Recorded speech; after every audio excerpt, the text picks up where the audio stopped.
Guys এনেকুৱা এটা পৰিস্থিতি হৈ আছে বৰ্তমান শিৱসাগৰত, দেখিছেনে বাৰু? মানে দেখিয়ে মানে বেয়া লাগি গৈছে বাৰু। সকলোৱে জানেই বাৰু শিৱসাগৰ, নাজিৰা, এইফালে চৰাইদেউ, যোৰহাট বহুত আপোনাৰ বানপানীত সকলোৱে গমেই পায় বাৰু কিমান কি হৈ আছে। মানে দেখি মানে একদম বহুত বেয়া লাগিছে আৰু মানুহখিনি দেখিছেনে, ফ'ৰ লাইনৰ কিনাৰতে একদম মানে তম্বু পাতি শুবলগীয়া হৈছে আৰু গাইজ কি ক'ব আৰু। কত জন্তু মানুহ কিমান যে ক'ত কেনেকৈ কি ঢুকাইছে কি ক'ম আৰু গাইজ, ক'বলৈ ভাষাহীন। এইফালে পূৰা ৰাস্তাত ব্লক লগাই দিছে, দেখিছেনে? দুই চাইডে গাড়ী একদম ব্লক। এইফালে আহি পাই গ'লোঁ আমি তিনিচুকীয়া, দেখিছেনে? যি চাউল আনিছোঁ পূৰা আপোনাৰ পেকিং কৰিছে। এয়া মই এইটো পেকেটতে চাউল আনিছোঁ, এই ৰঙা পেকেটটো। এয়া আপোনাৰ পূৰা বানপানীৰ কাৰণে পূৰা পেকেটিং হৈ আছে, দেখিছেনে গাইজ?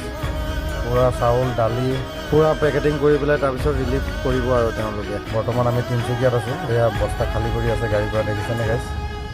এয়া আনলোড হৈ আছে চাউল মই ৰিলিফৰ চাউলে আনিছোঁ। আপোনাৰ ইয়াত তিনিচুকীয়াত খালী কৰি আছোঁ। সকলোৱে মানে সহায় কৰিব লাগে যেনেকেই নহওক আৰু। মানে কোনোবাই পইচা দি কৰিছে, কোনোবাই মানে হাতেৰে লাগি দিছে। মানে মানুহ সহায় কৰিব লাগে আৰু। বৰ্তমানখিনি সময়খিনি বেয়া শিৱসাগৰবাসীৰ। এইফালে আমাৰ গাড়ীও খালী হৈ গৈছে, এইফালে গাড়ীখন ঘূৰাবলৈ জেগা নাই মানে ইয়াত। মানে ক'ত ঘূৰাম তাকে মানে মই বিচাৰি আছোঁ জেগাডোখৰ আৰু। সেইফালে গ'লোঁ, এইফালেও আপোনাৰ জেগা নাই।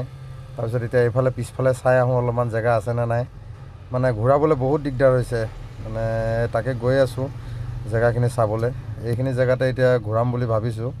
মানে ঘূৰে নে নুঘূৰে তাকে মানে চাবলৈ আহিছোঁ, কিয় গাড়ীখন লম্বা গাড়ী।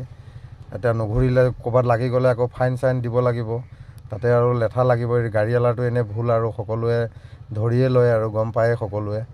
এইখন জেগাত তাকে বোলো অকণমান বহল জেগা আছে, তাকে ঘূৰাই ল'ম আৰু। এইফালে গাড়ীত আপোনাৰ 200 পেকেট মাল থাকিলে আকৌ এটা বেলেগ জেগাত আকৌ তাতো মানে পেকেটিং হৈ আছে, তালৈ যাব এতিয়া মালখিনি।